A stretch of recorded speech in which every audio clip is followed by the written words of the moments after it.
mustachioed, and years, someone crept. Yes, I can. The lieutenant does. We have found a lot of half a century. I think the purpose. I won't stand millions of the. You mean like Ruby?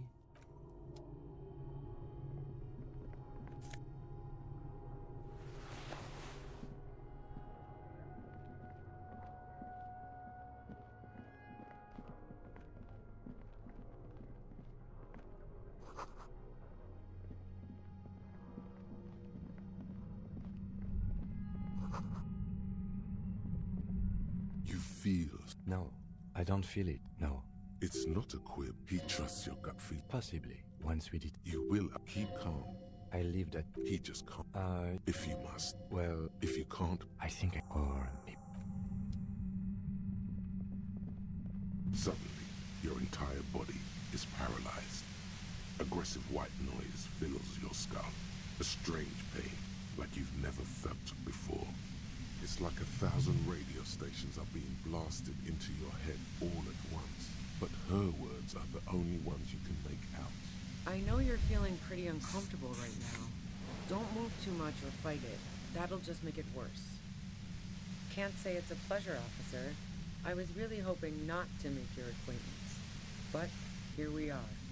The voice coming through the whirlwind of pain is not malicious. She doesn't want to hurt you, but she has to. Doesn't wish to hurt you, not according to your ear canals. Wait, no, not even your ear canal, no, buddy. That's not going to help. You can't shield yourself from this.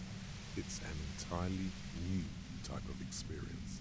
Way worse than all the previous ones. Don't focus on the pain. Focus on doing your job. Tell her she's under arrest. Really now? Check this out.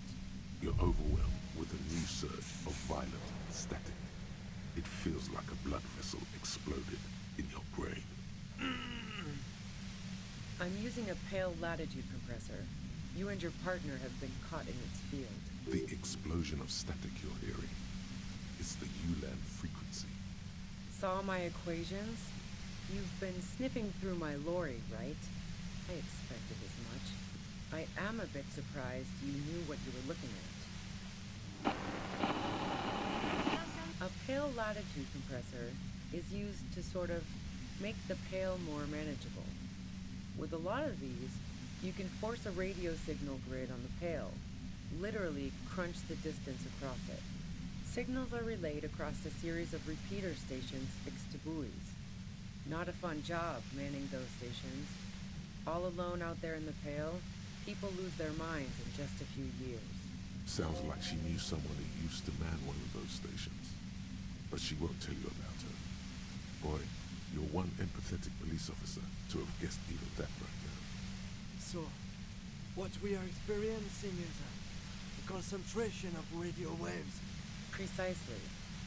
This is an industrial strength paraboloid. It's meant for forcing dimensions on something that doesn't have them. Needless to say, the frequencies used are out of this world. At the upper limit is the large prime number generator station. It's used specifically for pale latitude compression. That's why you may be hearing some numbers. But you might also hear, or think you're hearing, local radio chatter. She's been holed up in here for a while with no one to talk to. Keep her talking, and you just might get an opportunity to break you loose. I built it myself. That's illegal. I'm guessing it's patented. But we are beyond that, aren't we? Oh yeah, way beyond. The pale? It's the end of the world. No, once I shut down the compressor, the pain will end. It may take a few minutes for you to steady yourself, though. It's a bit like waking out of a very confusing dream. Yeah, I stuck my head in there before using it on you. It seemed like the ethical thing to do. Can't say that I enjoyed it. The field was weaker, but I can imagine what you're going through. Yeah, let's not talk about that shit. You were hunting me and fell into my trap instead. That's all there is to say about it. So she thinks of you as hunters, not the cops, and of herself merely as prey. If you've got something really important to say, you can do it through the white noise. turn this. God damn it. Fine. If you really want to talk, I can dial it down. I've also got a gun, by the way. She's carrying a 2-barrel front loader. Remain careful. Well, it doesn't feel much better, but you can form sentences now. Thinking doesn't seem to hurt as much. Just keep her talking, and you'll get through this. There's only 3 meters between you and the machine. If you keep her distracted for long enough, maybe. Be careful when you make your move. That'll be it for questions. Bide. I heard you in the passages, and I've been preparing for quite a while. So, you found my shack, huh? I'm not surprised. Her tone is bitter. She thinks she's been betrayed. So nice. That's one knife I didn't want to find in my back. As opposed to the other knives she's finding there now. Hardy for one. I was, before I caught you in the pale latitude compressor. I'm fine now. That's her admitting the bullet was an emergency exit. It was dark in the shack. The waves outside had calmed down. She looked at the loaded gun. Then she cracked the barrel open and took the bullet out. No, I didn't do it. I only helped stage the lynching, though I doubt that makes much of a difference to you. Who ratted me out, by the way? Was it Titus? No, he wouldn't have broken first. Oh, I knew the kitten had claws, but not like this. But she couldn't have known I was on the coast. How did you find me? Titus and his boys, man. They told us you were on the coast. Even now, Kim is a paragon of professionalism. He is trying to make a clean cut of telling her she was betrayed. Well, fuck. Those guys liked me, I know it. If this is what happens to people whom people like... A dull despair is creeping into her voice. How the fuck did the rest of you get by? What shit? I told you I didn't do it. Sounds pretty simple to me. A strong moral compass. She still wants the opportunity to make a case for herself. I didn't like him. Hardened mercenaries aren't particularly likable types. Yeah, sure. And I didn't like Wild Pines sending in those foreign hirelings. Me and a fuck ton of other people around here. She didn't hate him, okay? I'm listening. Man, I was with the boys the whole night. I hope they at least bothered to impress that upon you. You mean the length of a toilet break? That wouldn't even have been enough time. Wow, now I'm curious. Please, explain. Don't know it, but also, the shot couldn't have come from the roof, or we would have all heard it downstairs. She has a point there. No one mentioned. That didn't go super well. You've got to lay something better on her. And? The gun store. Trigger Happy Jacks. What did you think? That I'm going to squeal on my gun supplier? Sorry, I'm not that kind of gal. Sure don't. A breech loader? No. This is such a wipeout. A knocked way 80 front loader. 2-barreled. Not really what you were looking for, I'm guessing. Yeah, evidence. Yeah? Where? More questions before doing anything. She eyes you warily, as though gauging your sincerity. She's refusing to adopt the demeanor of a cornered animal, a leader with no one to lead. She still wants to retain some control of the situation. It's okay. We just want to... All right, don't kill yourself over it. I was shooting the shit with Hardy and the boys over a few beers, like always. Then Klasha comes in, all pale and shuddering. She sits down with a drink, trying to steady her nerves. So I grab a seat next to her. Oh yeah, super. But I didn't think too much of it at first. I'd seen her party hard before. No, I really didn't. She's not that easy to read. I just assumed she'd done too much blow. It wouldn't be a first for her. But no such luck. She was in some deep shit. She asked me to come upstairs. The merc she'd been going with was lying on the bedroom floor, dead. I knew she couldn't get the authorities involved, so yeah. You made it look like he'd been hanged. What? No. Faking a lynching was her idea. Yeah, in cold blood. It really surprised me how quickly she was able to get a hold of herself once we got up there. It was like she was another person. The party girl was gone. She asked me to help her drag him into the shower so she could wind the shower head around his neck to fake lividity. Then she dressed him while I went to get the Hardy Boys. Glacia knew exactly what she was doing. You can't remain calm under pressure otherwise.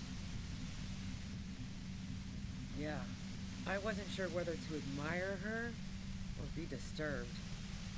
As I keep telling you cops, we didn't hear anything downstairs. No gunshot, nothing. But even if this is true, weren't you worried this lynching might lead to... War? The thought crossed my mind. But the mercenary's death was going to have repercussions either way. Although the way things are going, fuck it. I'm not responsible for these people after what they did to me. How should I know? As I keep saying, he already had a bullet in his head when I got to him, and there hasn't been any useful gossip over the radio. Those rings around her eyes, her tired voice. She's been staying up late, listening in on the conversations crisscrossing Martinez. Police radio? You've been following the case? Who hasn't? You know, I can still see him there, in Claus's room, lying on his side. He was still warm, but the bluish light coming through the broken window made him look as though he'd been dead for a good long while.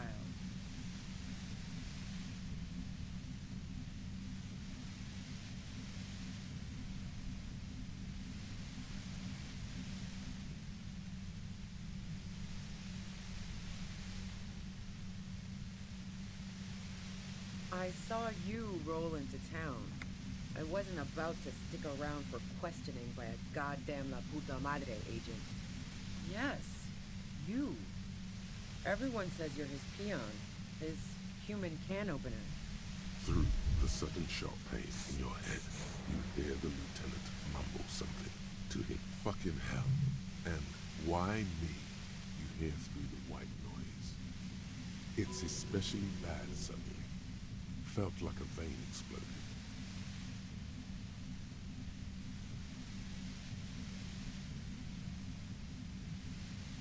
Everyone in Jamrock, the cops, the criminals, why do you think I'm holed up in here with a goddamn death ray waiting for you? If she knows that about you, she must know your real name too. Harry Dubois. One corrupt motherfucker with the disco pants and a funny tie. Agent to La Puta Madre.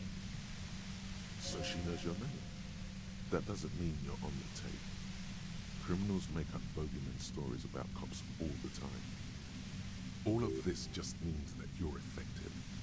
Criminals know you and are scared of you. Is that a joke or a threat? I'm guessing both. Yeah, sure. She doesn't believe you. I'm sure La Puta Madre himself will explain it all to you soon enough. You know what I did. I fucked him over. And now I have Harry Can Opener in my lair. Fucking Titus.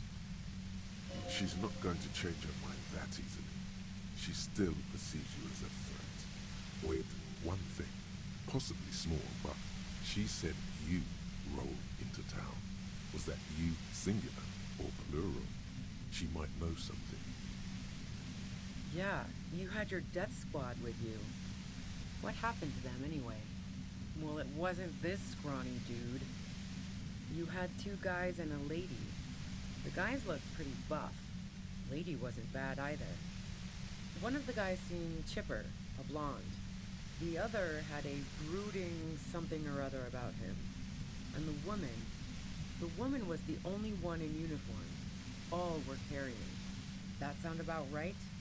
No idea who these people are, literally. Satellite Officer Vic Mayer looks out of the window grimly, then puts his coffee down and turns to Patrol Officer Minot.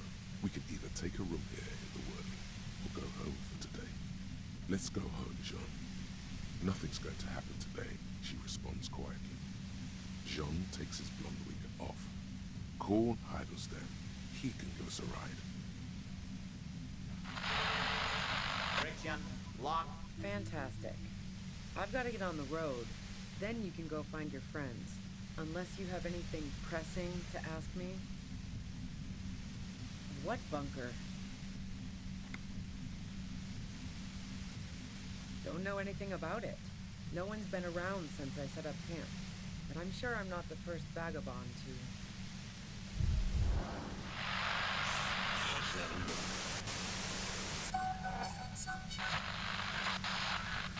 Are you going to do something?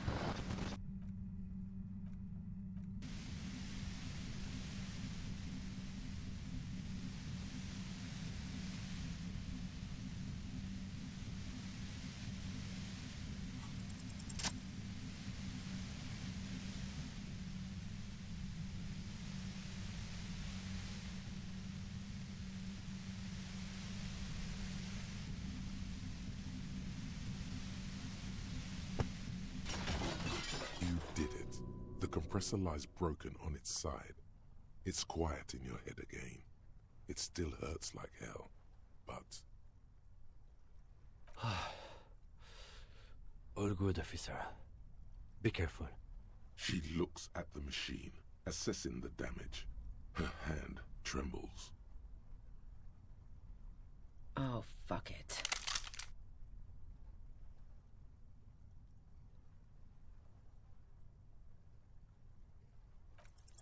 She's truly desperate. She thinks she has no other options. You need to give her options. You know.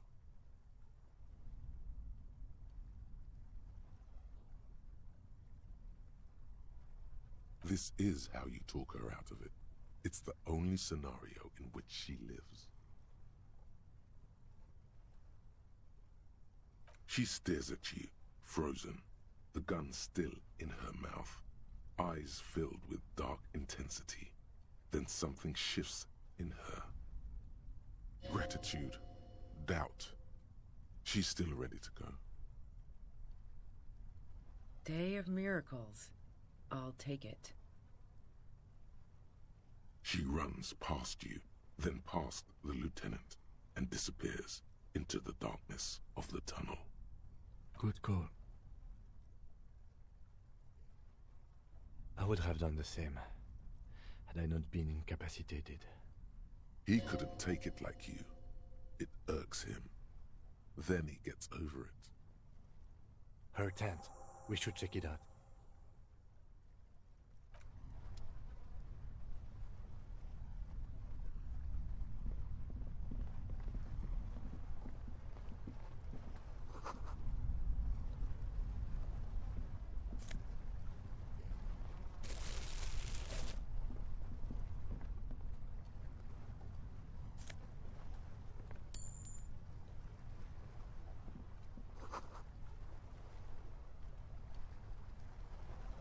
The plain red tent stands by dispassionately.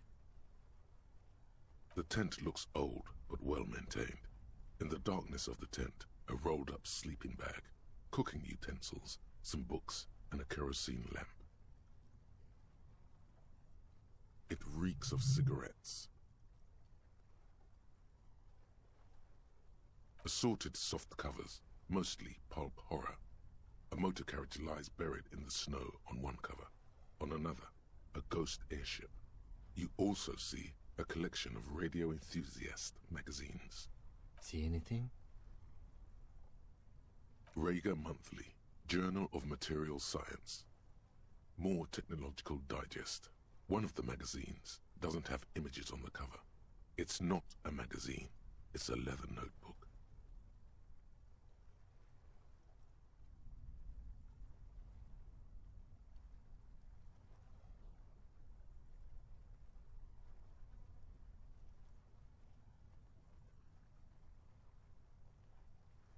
Pocket the worn brown leather journal. A trusted friend left behind. We should read this immediately, like right now.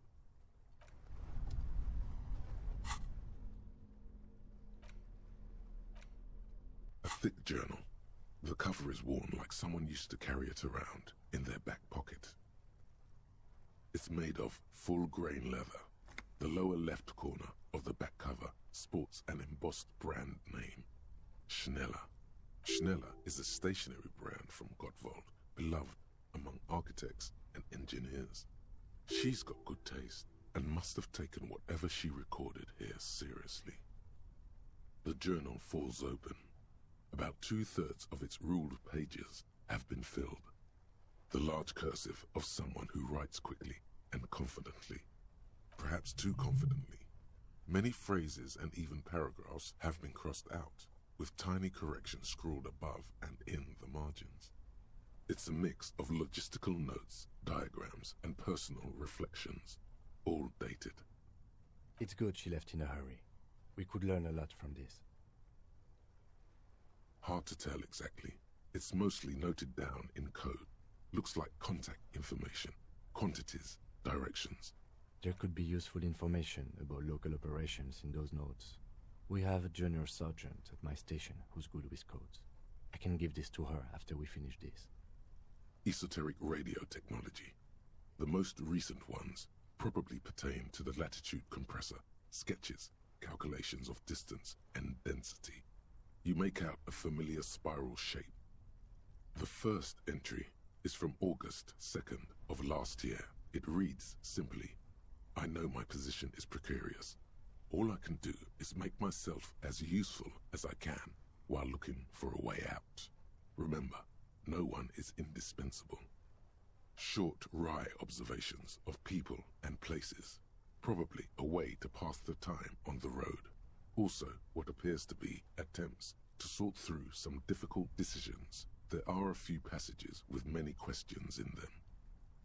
Staff issues, always tough on the leadership. You smell traces of betrayal.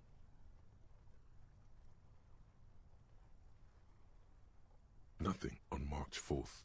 March 5th, though, well, that's bound to come back and bite me in the ass. I'm bad at this. Loyal to a fault. But that's another matter entirely. She is referring to betraying her previous employer. Does this suggest she did it in self-defense? That name isn't mentioned as far as you can tell. Small wonder. Would you talk about La Puta Madre in your journal? You do see an M, though. La Puta Madre. M is mentioned on March 9th and March 15th. Great. M's peon is coming to town, no doubt to investigate the lynching, but also, I feel it in my gut, to finally put a bullet in my head while I'm napping in my lorry or on a smoke break. Well, I won't stick around just to twist my own neck by constantly looking over my shoulder. Then again, isn't that what I've been doing ever since I got the call? Were you supposed to find her, even apart from the investigation then? On M's request? No, you wouldn't do something like this. This must, whatever you may look like, you don't feel like a hired assassin. Been holed up here for 3 days now. I'm used to being alone and all, but I don't know when I'll be able to leave, or if I'll be ratted out. They will rat me out, of course. I've made it a point to believe in the best in people, the boys, for example. But experience tells me. Did M feel truly betrayed by me? I was feeling threatened. He'd have to know if he threatened people, they'd take measures to protect themselves. Even I know that. Economic measures first of all. Gotta make a living, right? I can still hear his voice in the receiver. Taste the plastic. The entry ends abruptly. That must have been one hell of a conversation. The most recent entry is from today. It reads, even when I leave here, if I leave here alive, what's my next move? Staging a lynching is a crime, Even if I'm not accused of murder on top of that, forever on the run, not really my idea of the open road. Man, I was really looking forward to winning. It looks like she might have been framed. That would be a first, or a fourth. But who's counting, he thinks. Very rarely does anyone actually get framed. I wouldn't go so far as to say that. We have other reasons to arrest her. Besides, I'm not sure her life as a fugitive is going to be much better than we does. Especially if she has problems with the Madre. No, I don't think you are. Ask someone in your precinct if you want to be sure. His trust is well placed. You aren't. You can feel it. Could have been Titus. Then again... Maybe there's a Hardy boy we've yet to meet, who acted as his accomplice. Either way, we need to keep an eye on him. One thing is for certain. We have business back in the whirling and rags. Questions to ask. We should get to it.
Our tenant, the policeman.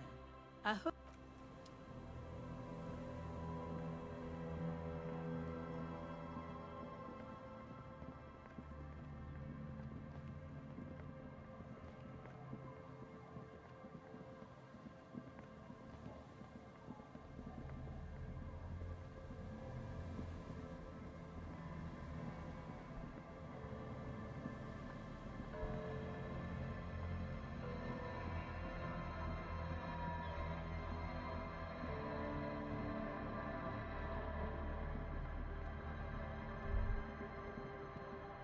Stop. Now. It is time. Crisis. Death. You can feel it in your blue soul.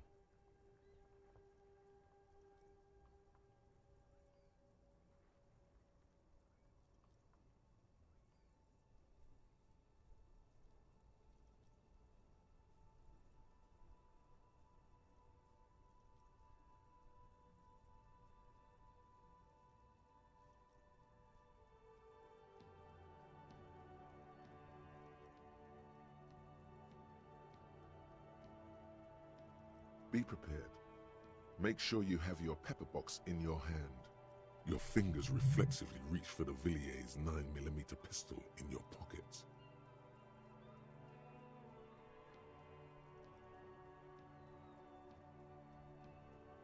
It would be better if you didn't have to. It's not just your own life that will be at stake.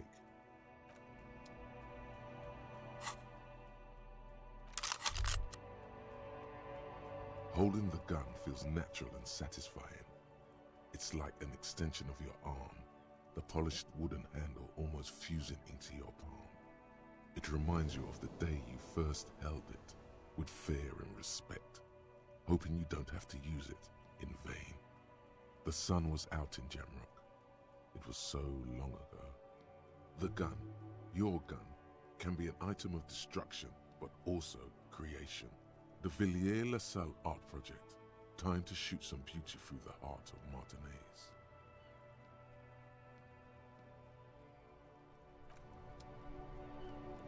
I'm all out of shits to give, loincloth. Welcome to the fucking reckoning.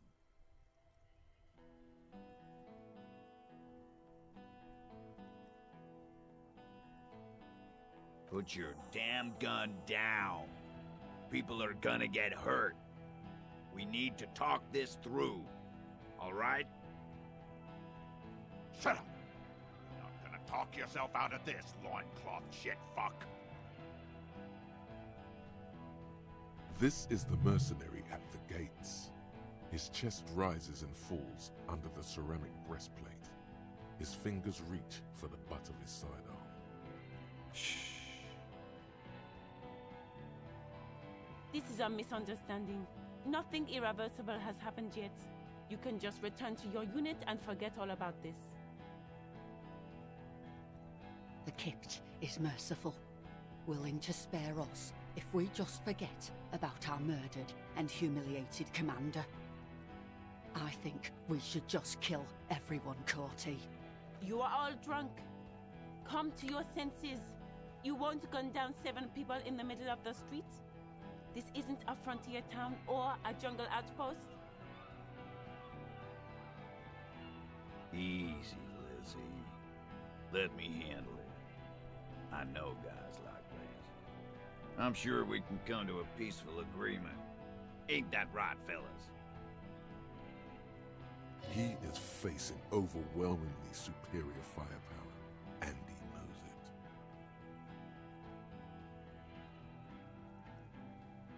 Peaceful.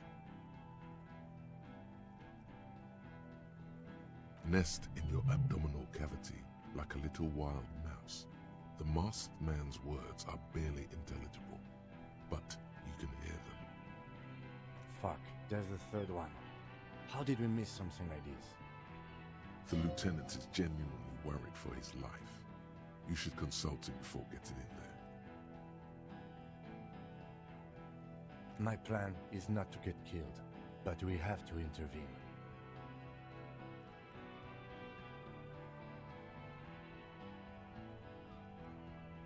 If this turns into a firefight, we should take him out first. A sound strategy. He's the leader.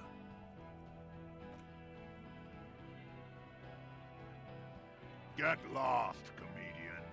You cops had your chance. Now it's fucking time for some justice. I think he's calmed down a bit. Pig fuck!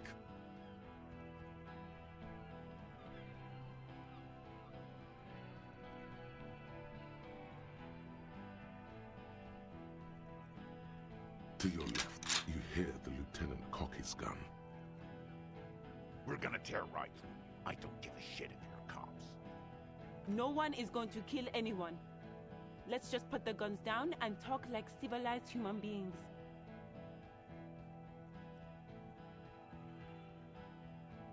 She doesn't seem to understand the severity of the situation. With a wordless gurgle, the killer loads his long rifle. The leader gives a small nod to the helmeted man. Suddenly, the grip of your sidearm feels comforting and warm in your hand. No, wait. It's good you have that gun. It really is. Just soften him up first. Present an argument.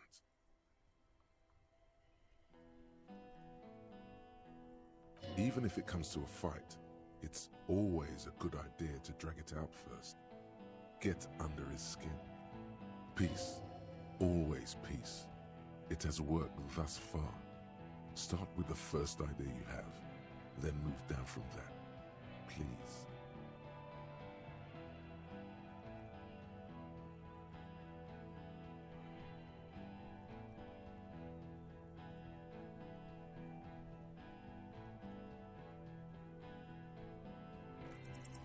All right, here we go. This is an illegal tribunal. Cranell would never sanction this.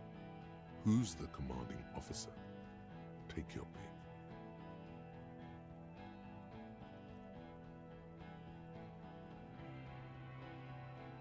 I am a Cranell Major with over 15 years of live combat experience. When my colonel gets hanged by clay monkeys, I lead the platoon on a retaliation strike.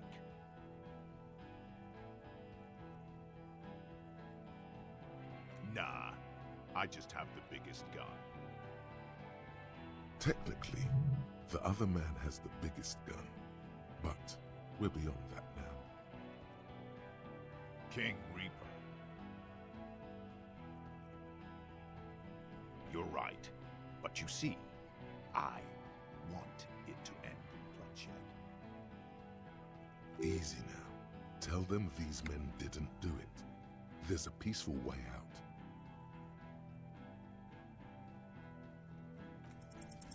Dangerous. Ask about him first. You don't want personal facts about his dead friend coming out of your mouth. He has to start it. Sergeant Major Raoul Cortiner, reporting in to burn this fucking mud hut to the ground.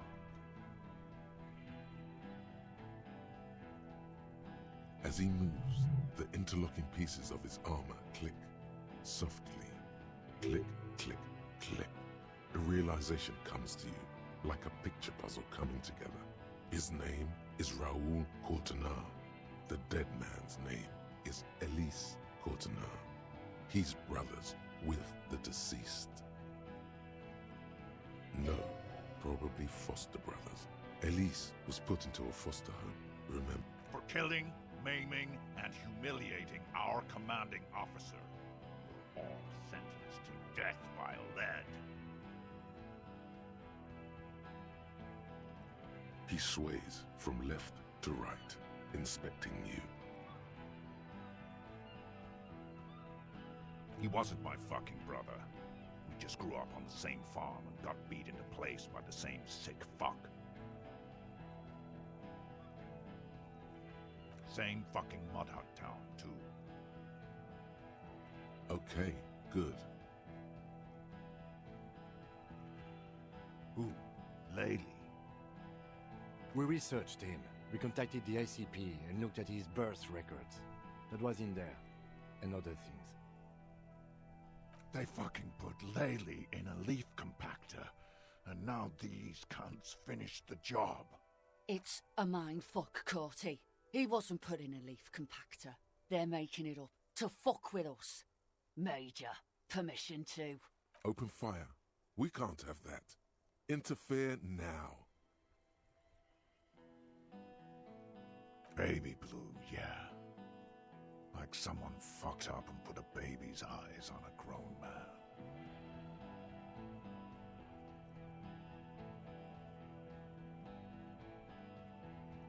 It was creepy, but bitches like that shit, I guess. Or, I don't know what bitches like.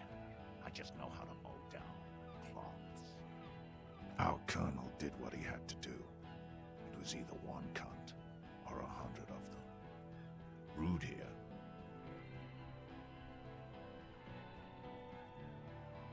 In your ship pipes, right in the fucking...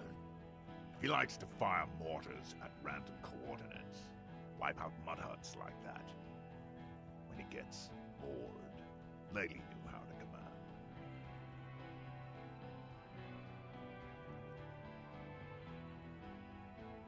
He was a good commander. I can see you miss him. Oh yeah, he would have commanded this fuckhell way better than I did. But that didn't happen, because Hayseed Bill and Kipty the Kipt here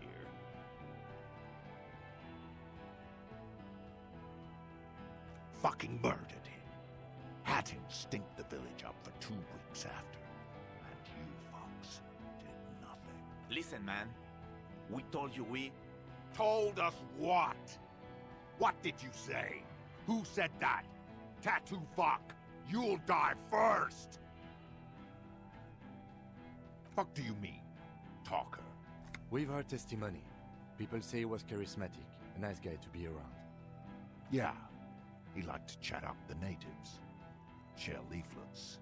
Squeeze a bit of kipped ass here and there. Great fucking idea that turned out to be. If Lely was here, he would spare the lot of you. Maybe shoot one for sure. But me, I'm not a big fan of public affairs, Clay Monkey. I'll go... Ready to open fire, Major. At your command. Find his killer. Cop. His killer stands right there. Shitting his pants. And you're standing in the way. Protect... I know what this tactic is, Silo Sam. You're gonna die for them. Big talk, but that leaf compactor won't leave his mind anytime soon. It's a small thing, but it got him off center.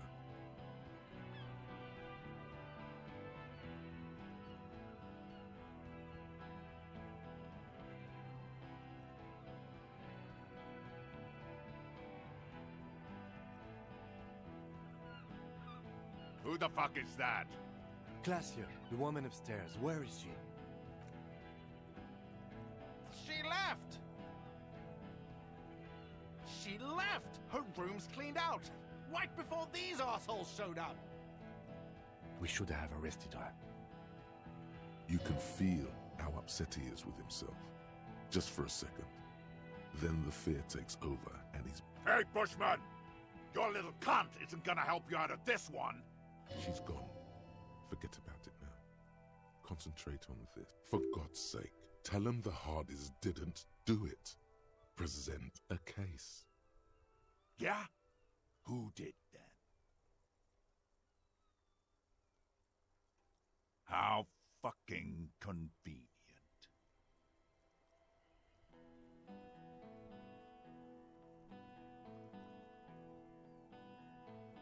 You think I'm fucking stupid, cop? What if I just shot one of your pals here, right now, huh? How about the kid? Tell me, magic fucking sniper, one more time. Listen, please. This cop and this drumhead court marshal won't decide who... The Hardy Boys confessed to hanging him, all together. Titus said we took him out back and hanged him. He said it loud, in a public place.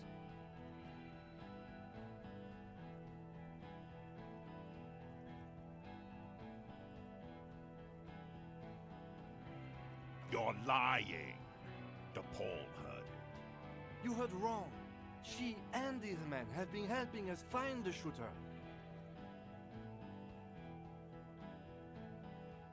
Fucking liars. The shot rings in your ears, a low, tinny ring. The young woman stands and looks behind her. The shot has flown over her head, crashing a small pane of the glass window behind. I missed. I know what I heard, Corty. They said they killed him. They said it was a good way to end a Sunday night. That doesn't sound good. You need to change the topic now, or there will be another shot.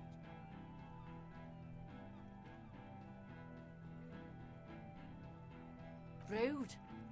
Rude is the killer. Rude, the killer, Owen Cloven. He doesn't talk much. All of you cunts inside out. The gunner. The raddest. The killer.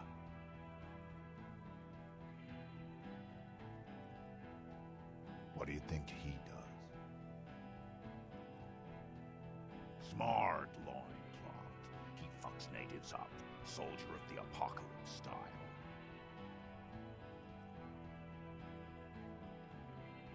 Easy. Easy now.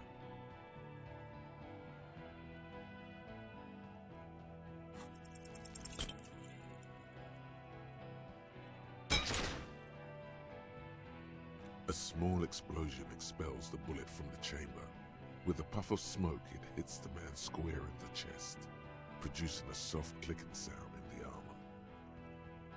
Like dice rolling, the kinetic energy of the 9mm front-loaded bullet is distributed evenly across the chest piece and into his hands. Go ahead! Give it another try.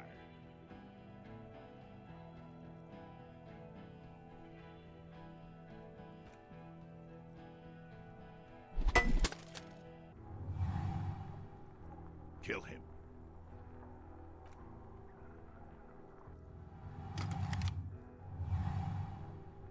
To your right, the killer raises his rifle and takes aim at you.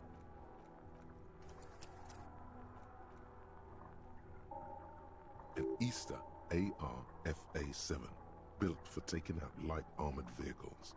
It will devastate you. You stare down the barrel of the gun.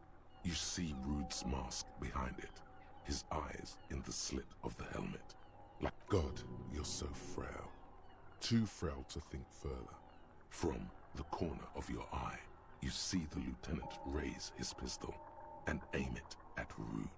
He's trying to find a straight line of sight before the rifleman can take you out. The shot rings and you stumble. Something violently tugs at your shoulder, pushing you backwards with incredible force.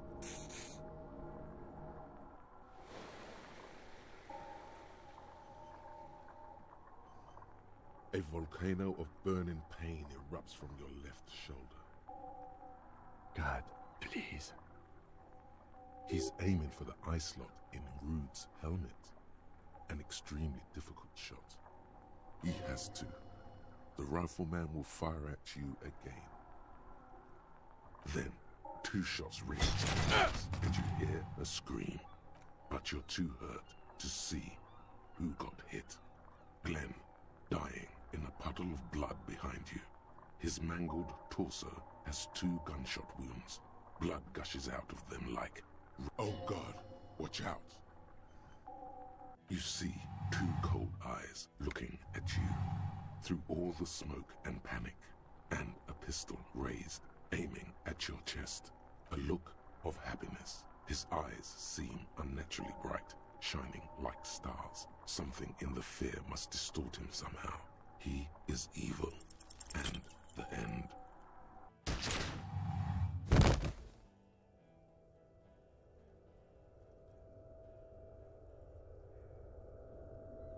You can't.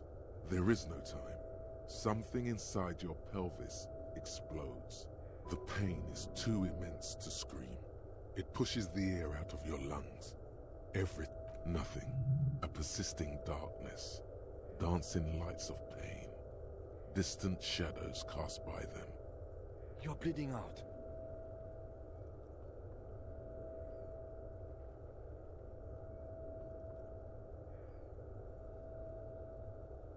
Stay with me. Yes, keep talking. You hear me? Stay awake. But you can't. It's so hard. Your eyelids grow heavy, and the sounds ever more distant. A shadow towering. Someone stands there, raising his pistol at him. The lieutenant does not see it. He's pushing down. No, you say, and hand out your firearm to him. Your hand trembles, and your eyes are full of fear. That's all it takes. There is no room for hesitation. The lieutenant moves like a spring unloaded. He grabs the gun from your bloody hand. You hear a roar of pain, a death scream. The sound disappears like someone pressed stop. This is death.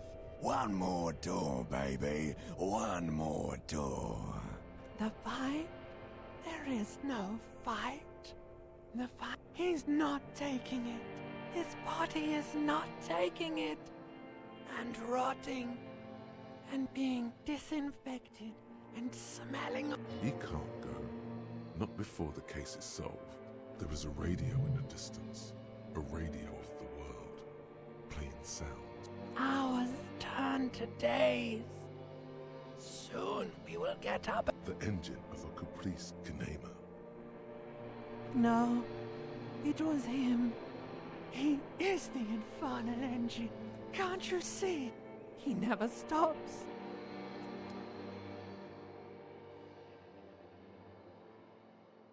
You see the lieutenant's familiar shape in the orange jacket. It turns double, then triple, from the pain. Sunrise, Parabellum.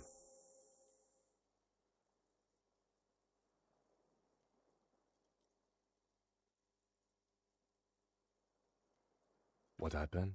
You shot the colonel, unsuccessfully. Then you threw your gun at him. A firefight ensued. As retaliation, the rifleman shot you. He hit. With his carabine. I was looking for a clear line of sight. When I found it, I shot and wounded him, while Glenn took a bullet in the spine. It was meant for me. He did not survive. This is not the first person to die in his place. He goes on. Titus, Fat Angus, and Theo charged. Angus and Theo died before they made it to intensive care. Titus died in the hospital yesterday. Alain and the young musician, I forget his name, they are all that's left. Yes. You were bleeding out. I think you said you lied about being an amnesiac, and you warned me. I was able to disarm the major before he got the jump on me. Thank you, although I was not able to kill him, as I should have. Crenel took him. A stray bullet killed the Pole, though, and that's what happened. Yes. 5. Glenn, Theo, Shanky, Angus, the fat one. He took a lot of bullets. And Titus. He's in a private hospital across the river. Crenel claimed him from the local butcher shop where Titus died. Turns out he's insured. We won't get to him anymore. The good news is he's not coming here either. I did some damage. All.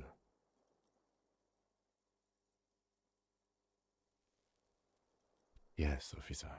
7 people are dead. It's not a success. But what's done is done. The violence is cordoned off. The Hornets did not get into the beehive. The worst scenario has not materialized yet. And we are still alive. Both of us. he did not expect you both to survive once you stepped between those two armies. Pretty bad, officer. You've suffered 2 wounds. The first is below your shoulder. The bullet passed through your shoulder blade, luckily missing your lung and heart. The second shot hit you in the thigh, the left quadriceps. No major arteries were nicked, but the bullet had to be removed. Bacterial infection was treated with mercurochrome. We will see. If it's possible, then by pure willpower alone, you are going to have to become a psycho-locomotor. Not very. I have a concussion from the major beating me with the butt of his gun. I tried to not move too much. Things would be worse if you didn't warn me. Thank you. I did not see him coming. Stupid of me. No. A man and a woman sit in the front seat of an armored motor carriage. The woman is driving. The man lights a cigarette. Jean Vicmer is his name. The asphalt vanishes under the wheels of the machine. Ahead, back to that shithole, he says. I called your station after the fight. The injury was logged in. They told me they've sent officers to join you on the site. I'm sure they're worried about you. That means he hasn't seen them around while you were out. They're not really worried about you. If they were, wouldn't they be here? Sorry. I did. No need.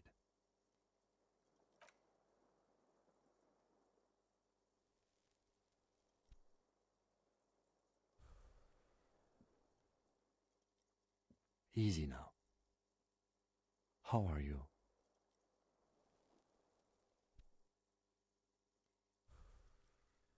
He nods.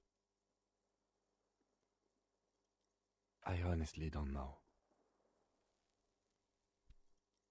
We can't talk to Everard. The harbor is in lockdown. Everyone in there is outside our grasp now. And Joyce has left too. Yes, she left yesterday morning. To meet the board of Wild Pines, or that is what I've heard. There's a pin somewhere in the machine that keeps Connell from sending in a death squad. Maybe it's her. Maybe she kept her hand. Either way, Ruby's gone, and Claudia too. We really should have arrested her, you know? I don't know. I think the theory you presented, it's someone else outside our circle of suspects, was right. It better be. Everyone within the circle is either dead or gone. Honestly, I think our investigation has not produced a single credible suspect.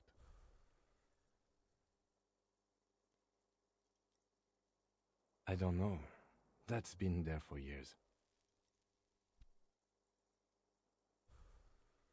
We should go upstairs, rethink the ballistics in situ. I agree with this. What else? See? There's that. You can do ballistics. We could find thousands more if we wanted. All of Revachol is full of them. But they seemed so mysterious. No need to be melodramatic. He arches his brow. The ceiling fan patiently spins overhead. It really is very hard. He sounds surprisingly weary. No. Are you ready to limp? Mr. Gart cleaned it. It took him an entire day. 2 days, in and out. You've been up enough to take Dramamine and curse. And drink water. Good. Where do you want to limp to? The lieutenant did mention doing more ballistics. Why not?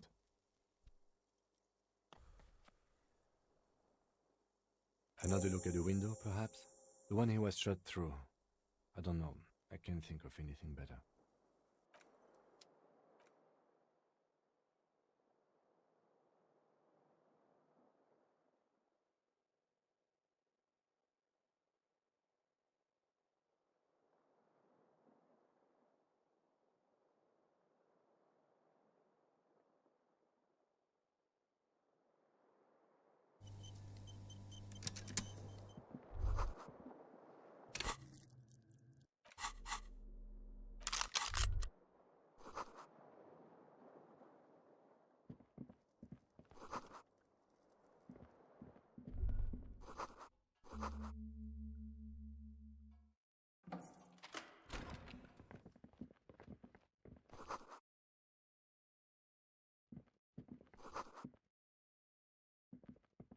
These papers bear the stamp of the RCM. They appear to be fragments of the lieutenant's paperwork, half finished. You make out notes on this and other recent cases. I had Gart open the door to your room. You were running a low bacterial fever the first night. It would have been easy were it not for my concussion. We both got lucky, considering the odds we faced. Let's go?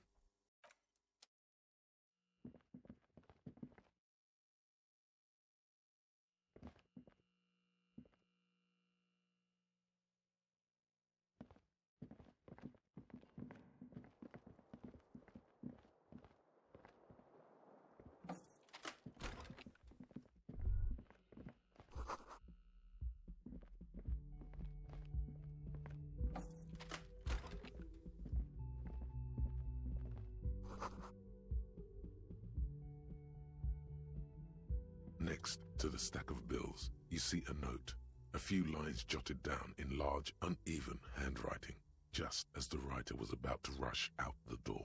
I'm sorry, I fucked everyone over. P.S. I didn't kill him. P.P.S. Gift upstairs. A gift? It's hardly surprising. I am not drawing my gun, yet, but I don't like gifts. Relax. Not everyone is out to trap you.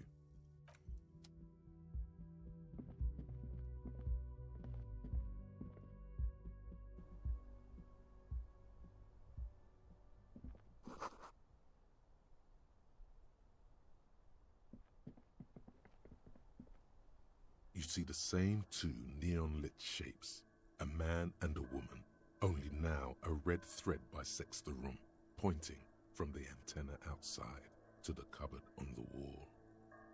This is ballistics. She's left a trajectory for us.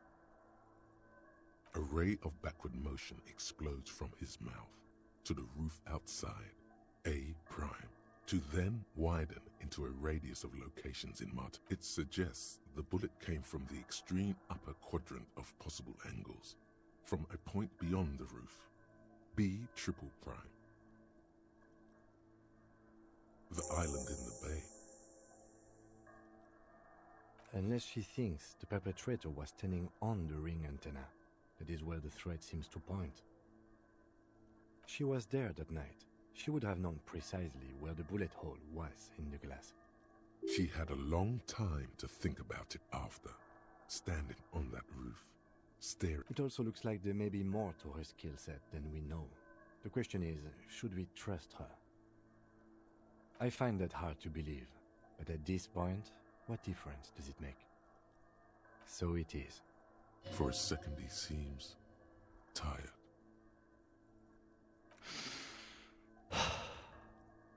The lead is flimsy. You might as well go around Martinez looking under every rock and talking to every person.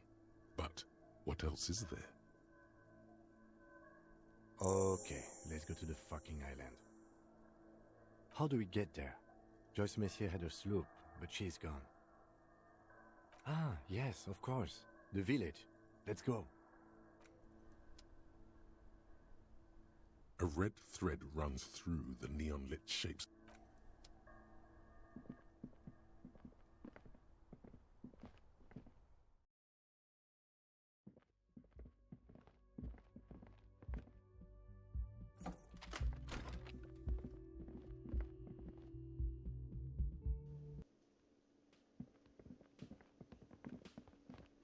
Oh, you're up. It's good to see you back on your feet. Did you like your room? I cleaned it for you. You're welcome. I thought it would be nice for you to wake up in a clean place after you, let's be fair, defended this establishment and its clientele from... I give credit where credit is due, and that, sir, was an honest effort. I was watching until it went down. Crawled inside then. He really wants you to realize that he was also on the balcony looking by, in the danger zone, so to say. I wish you a quick recovery. Also, you and your partner are staying here free now. This establishment supports cops. Oh, you know, people don't tend to stick around after shootouts. Turns out they're not good for business. I don't remember everyone who comes here. And many people wear sunglasses inside lately. Must be a fad. No problem. They'll come back. They always do.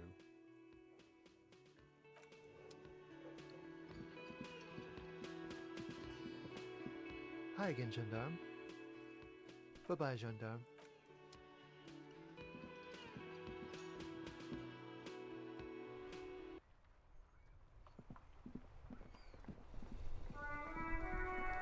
The graffito has been painted over the traces of the fight that took place here.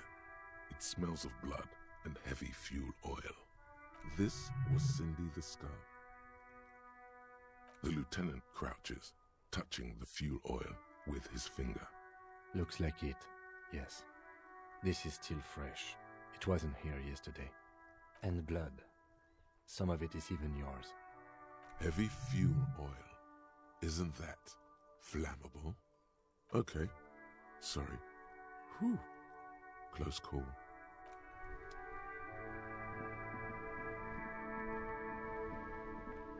Inside, you see a set of steering levers, a radio microphone, a pull-out toolbox, and the soft glow of the fuel This is Precinct 57. How may I assist you?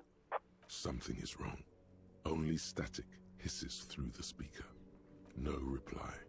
Only the mindless drone of static crawling through. It's been this way for a while now. My guess is the Union is listening in on our conversations and jamming outward communications to protect themselves from Crenel. It only happens when someone mentions the attack. The rest is unaffected. Our best bet is to carry on like nothing happened. That is, if we don't want us cut off the grid completely. Silence.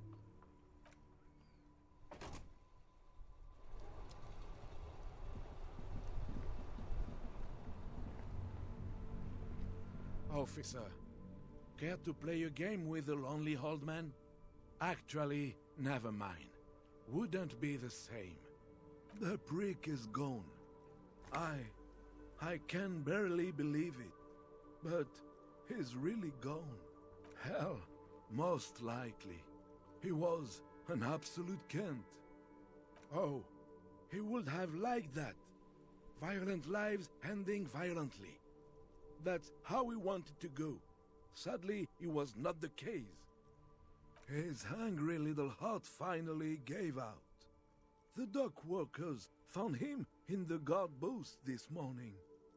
Wasn't even supposed to be working for no— Did he feel like he has to prove he can still pull his weight? Doesn't need handouts? Guess he was about to head home. 'Cause when the dock workers found him, he was wearing civilian clothes and not the Kuketu uniform I saw him in all the time. Sometimes I thought he was wearing it just to piss me off. Now the joke's on him, 'cause he's gonna be buried without it. No, René was the most stubborn man in Revachol. Nothing you or I could say would ever push him to do anything. He has doubts. But right now, he just wants to move on, and not— Yes, we are both very sorry for your loss. It is what it is, part of life really. But to know someone for 79 years, then one day they're just gone. Despite their differences, these men played such a significant part in each other's lives that now that one of them is gone, the other feels just lost. I just don't know anymore. About anything really. But you must need something.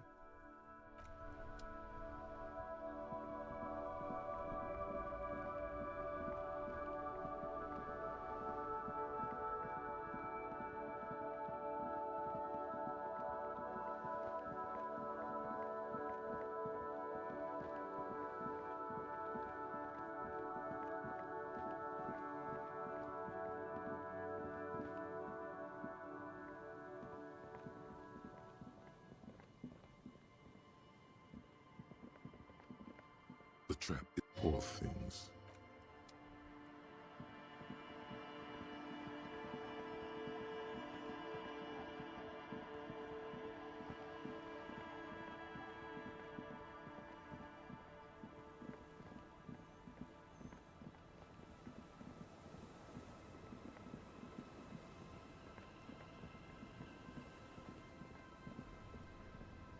Officer, what happened?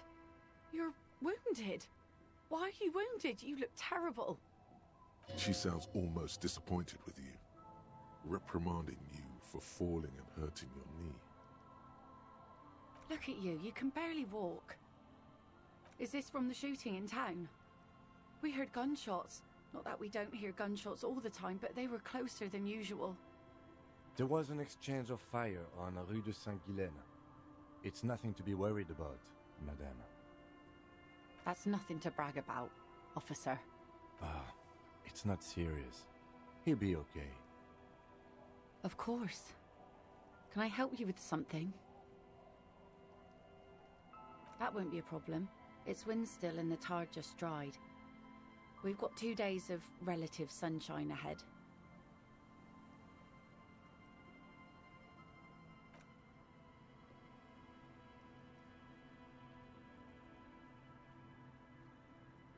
Hasn't been there herself.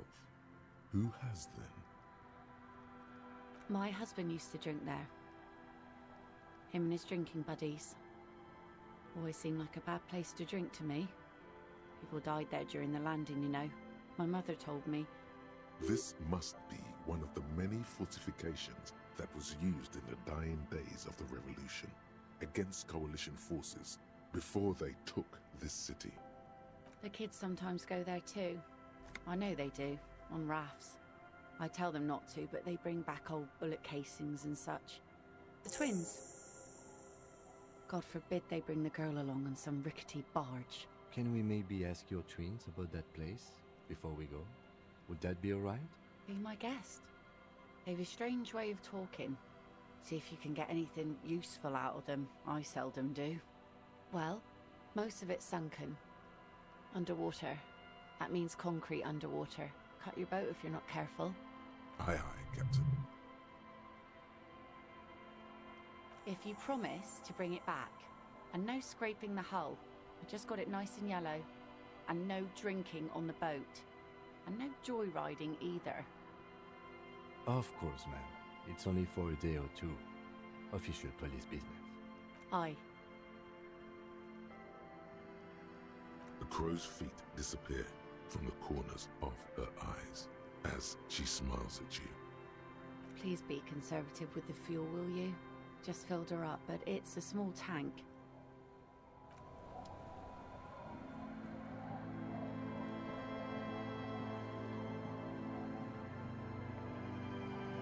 The scruffy-haired little boy kicks a stone while the other watches him do it. And that iron?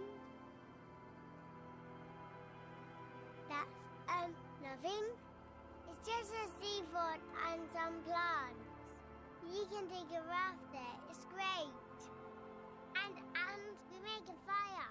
We make a fire. Mm-hmm.